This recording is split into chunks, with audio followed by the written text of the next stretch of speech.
Esta entrevista fue grabada en febrero. Por temas de producción y calendario, recién podemos compartirla ahora. Esperamos que la disfruten.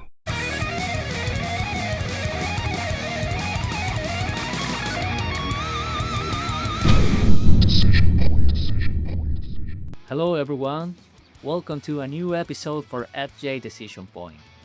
This episode is in English because we're going to talk with a rock band. Call it Calva Louise. Calva Louise is a band made up for a French guy, a New Zealand guy, and a Venezuelan lady from my country.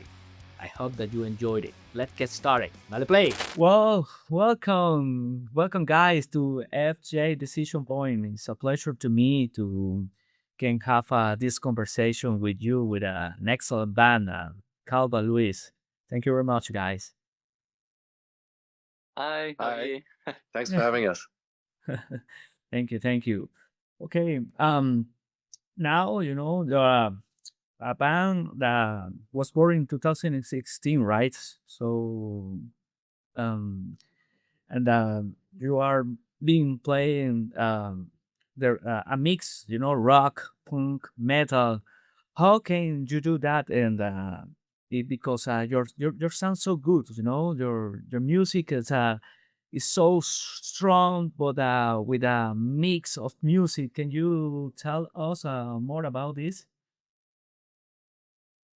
Yeah, so we're all from different continents originally. Jess is from Venezuela, Ben is from New Zealand, and I'm French. And so already we all grew up with different, culture influences. So that's, a big part in the sort of, multicultural sound. And on top of that, I'd say that so Jess, who writes the songs, there's no, she doesn't have any sort of restriction on the creative process, and um, having so many different influences in terms of genre, from Europa music, to dark wave, to heavy metal, to British indie. Uh, it's really cool because whatever makes sense with the music just comes out. And so she'll write, sometimes she'll write like a with quattro, and sometimes it'll be like a big bass, and and same, she can write in Spanish, she can write in English. Yes. It's whatever makes sense at the time for the music, and that's always really cool for us to see what she'll come up with next. Yeah. But yeah, I think there's just no boundaries to the creative process. Very good, guys. Yes, and then I heard that, for example, the letters, some letter or some songs are in Spanish, and then change to English, at the same time without problem. So and wow, so it's so amazing because for example, in Spanish, when you translate to English, it's not literally, So, for example, when you, I don't know, suppose a singer that sing in two language, and that the same song, it's not the same sense, So, but that you put, that all together, and that was amazing, So, and this as a band, you took a good challenge, you took risk, So, can you tell us more about the process for the album that now you are in process? Well, the process for the album, so it starts with Jess, who will write everything into a Logic session, Okay. and that Logic session will carry on and be the final song. So she'll record and she'll write and she'll, do everything in that one session, and she'll already record like the final stems. And then once she's, written like the core of the song, then Ben and I, we take the project and then we figure out our own parts. You know, Ben for the drums, and then I record the bass as well within that same project. Sometimes I record like a bunch of different versions for the bass, and then we send it back to Jess, and then she'll take that in, and then sometimes we'll go through together, do some edits to our parts, and then she'll add some extra production, and then that goes. So for this album that we released, Edge of the Abyss, we worked with Gareth from Pendulum. Yes. And our friend Mazar, who's a producer and artist as well from Italy.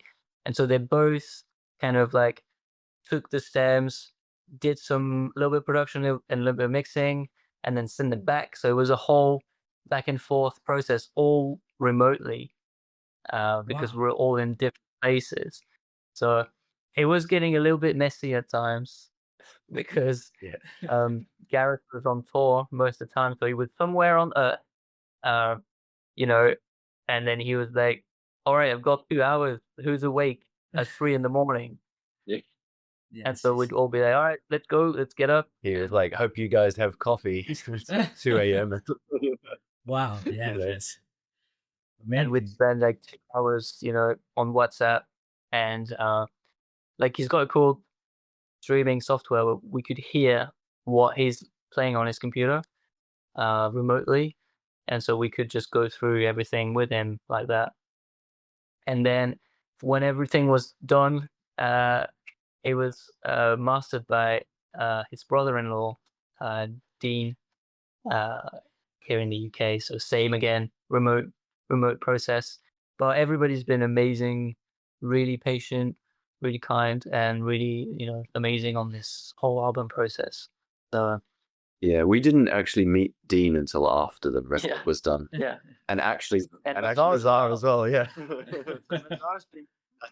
90%, like, most of the team we didn't meet until it was finished. Mazar's been there co-producing and co-mixing on our last 2 records, and we only met him a few months ago in person. Wow. Wow. Amazing, guys. Amazing. Also, when I watched your videos on your YouTube channels, and when I search you as a band, when you play the process for the video, sounds excellent. But even in life, for example, when you are in a concert, sounds the same. So I'm not a musician. I don't know how to play any instrument, but when I heard some band that looks the same, in live and in a video, talks too good, so about the band, how is that, how can you play like almost exactly when somebody watched the video, or heard the music by Spotify, Well, we take quite a lot of time to try and replicate that the studio sounds in the live setting, and we between the 3 of us, we have a lot of things we can do. So for example, me and Elzon both have sample pads that we can use. You have a small set of keys. Jess has her sliding keys as well. So and you guys both do vocals, so They're always playing something. yeah, there's between the 3 of us, we sit down when it comes time to work on the song for the live setup, and we figure out who can do this part here, who can do this part here, and we all we try and spread all the pieces of the puzzle out between us, and then that helps create all the sounds that you hear on the record. We try and do it live. Yeah, we work a lot on the sound to be able to perform all this, because that's the thing about being so creatively free.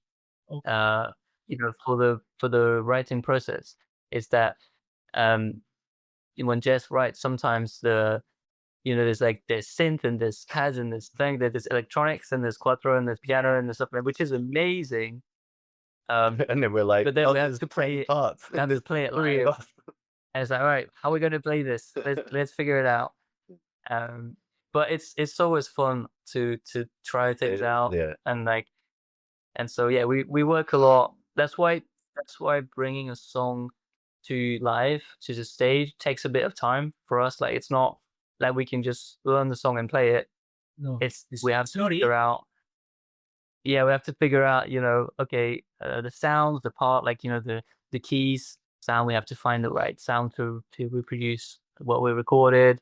Same for the guitar and the bass, and but it's a great process. It's really fun, and hopefully when you play it live, it's got that little extra, Wow.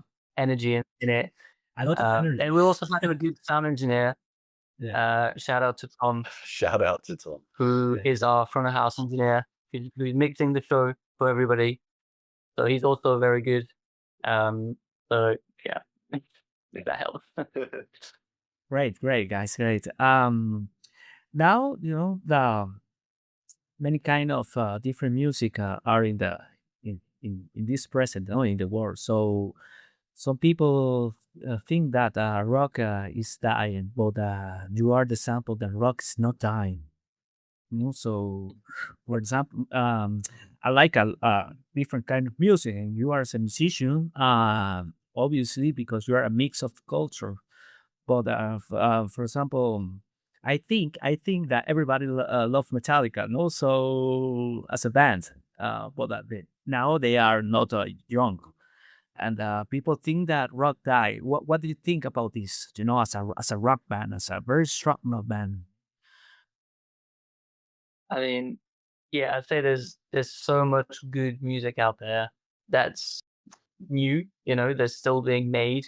Um, it is just the bands and the artist just needs kind of discovering. But if you look, if you actively look for music, you'll find incredible things being done by young artists now. It's just that they don't get, exposed until maybe later, or maybe you don't. It's because there's so much out there, but it's definitely not dead or anything. Yeah, I mean, we've heard it 100 times, like, oh, rock's dying, or rock's dead, or guitar music is dead. But I don't think it will ever die. I think it's here to stay. It'll always be here in some shape. Okay.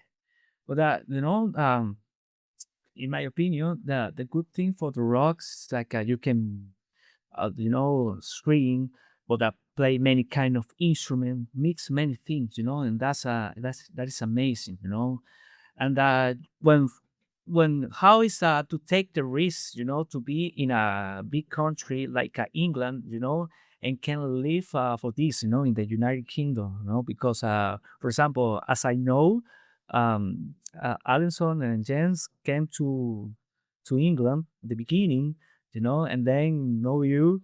And how is that, to play in different kind of places, and then become in a popular and a good band, So how can people live for that, in this present? Well, thanks. I mean, hopefully we have an audience everywhere. I mean, we try, but it was a a long process to move countries. So Jess obviously grew up in Venezuela and moved to France when she was 16. So she already started, writing music, writing the story behind the band, writing, and and recording and doing that in Venezuela. And she already wanted to go to England. Okay. And so it was like France is very close, so it was one step Yeah. closer. And her dad is French, so she already spoke French, and she already had ties, so it was easier to do this. And when she moved to my class, and that's how we met. And we started playing music together straight away. Created a band at 17, played in France for a bit. And then, it was like, well, the goal was always to go to England. So what do you say? And I was like, all right, let's try. Let's go to England. Let's do it. So we took trips, like 2 weeks every month for like a while. As soon as I got my driver's license, and then we were staying in like horrible motels and Wow. cheapest place we could find, just because we didn't have anything. I didn't speak English. We didn't know anybody. We didn't know anything about the music industry. We had like little burn CDs that we would like going to venues and bars and stuff trying to find a show. We're doing open mics. And so we got booked for a show eventually, and we got put on the same bill as Ben's old band at the time, and that's how we met with Ben. Wow. And yeah, Yeah. But you're as a band, you're the sample that people can live for people once, no? So you live for the music. The band is it's like an artist, So and can live for that is that's good, So as a sample for many young guys that wants to do something about with music and say yes, it's possible. It's possible to with keep going, with the effort, and that is possible. About um because Jess is Venezuela. Uh, any any idea to come to Latin America in the future? Yeah, we very much want to come to Latin America and tour all over. Currently, we have nothing booked, but Okay. as a long-term plan, we know it will happen someday. And yeah, it's gonna be great when we finally are able to come over. We're really looking forward to it.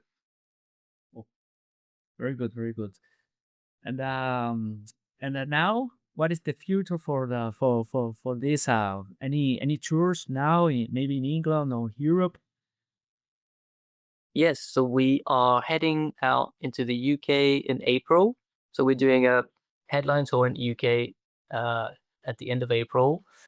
Then we have a few festivals in Europe this summer, and in October we're gonna go to Spain, which is really exciting because we've To never Spain? played in Spain before. Yeah. Wow. So we've been having a lot of requests to play in Spain over the past few months, and so we're super excited to finally be doing it. So we're gonna play 3 headline shows in Madrid, Barcelona, and Valencia. And yeah, super excited to be going to Spain. And hopefully, like Ben said, we can come to Latin America in the near future. We're actively, trying to make it happen. So it will happen. We just don't know when exactly. I hope, and I guess that yes, I mean, Latin America likes, the rock, Mexico, Chile, Argentina, Venezuela also. And it will be nice if you can play, in all these countries. And it's good that can play in Spain, because the difference of culture, English and Spanish, 3 guys for different countries. So it's good. It's good, So um, about that, about the process for the video that we talked, for the videos has it's like a story, it's like a comics, with a story, and then you put the rock into the video, So can you explain us about this? It's so good now to watch a video. That your videos it's like a movie, man. So uh, can you explain us Well, about this? it's funny you mentioned the comic because Jess actually made a comic book for the first album, for our first album, Yes. for Rhinoceros, and it's actually a lyric book Yes. for all the songs on that record. And she Yes, over there. shall I go and grab? Yeah. Oh yeah, I see it. Yeah. The box.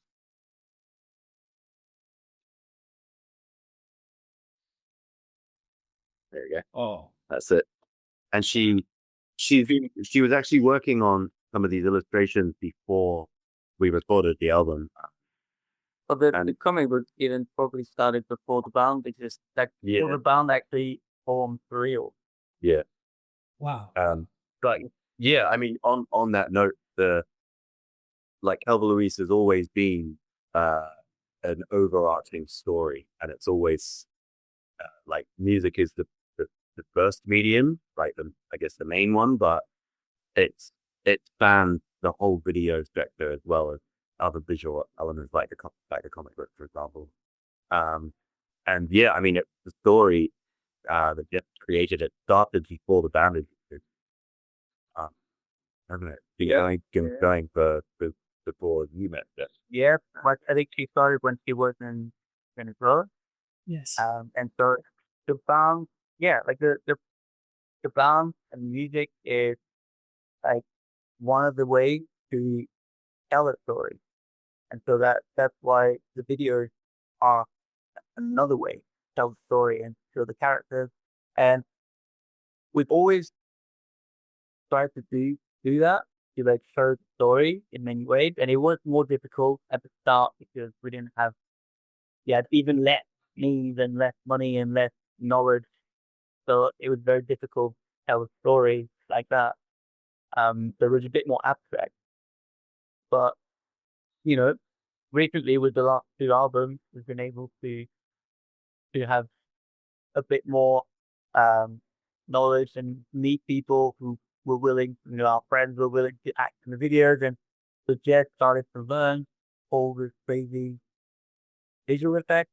But she started to learn Unreal Engine, After Effects, Blender, be able to create this environment. And now, she can make on her own, she can create this crazy, movie-like production.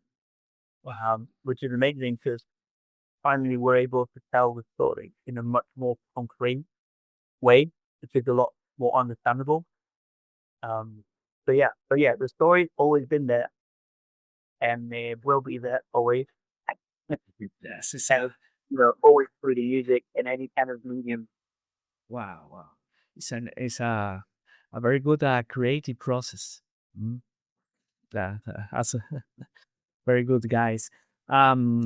Anything that you want to tell to the people in Latin America who was at a key decision point, about the rock or the keep going, or I mean, if you want to do this, you can do it. You are the sample, as I told you before. So, anything that you want to tell to this audience? Well, thank you for following. If you are listening to the music, you can, you can do, you can pursue what you want. You do have to be careful about it in a way that it takes proper planning and consideration. And that's why that's one of the reasons albums called Edward being dead, because that's how we live, and that's how we always live. Because there's so much on the line that every time we move forward with something, we have to be very careful because there is no safety net. Yes. Whether it be because we don't have money or we don't have time or we don't have, everything we do, it's like walking a tightrope, so you can, but you have to be very aware and, careful where you are and how to proceed. And it's important. And also, I think it's important that, we mentioned this in the previous interview, but that you have a path with art. That's what Conquer is about, for example. Yeah. And that whatever you do, Do it for your own reason. I think that's the important bit. No one else's reason. Do it for yourself. Yes. That's right, guys. That's right. Well, guys, thank you for this moment. For talk with us and for for be in a FJ decision point. I hope in the future, we can talk again, and share about your new music and the new tours and when you come to Latin America, you need to tell us, tell us to try to go to any concert, any presentation, it's an honor to me, to have you in this episode. So we'll see you soon, guys. Thank you very much. Pleasure. Thank you very much. And hopefully we can meet in person at a show in Chile or somewhere else. And thank you for Waleska, who she made the effort to contact you, so I have a long time, watching your videos and say I would like to contact this band, and then and that moment comes, Here we are. Yeah. Thank you, guys. See you later. All right. Thank you. See ya.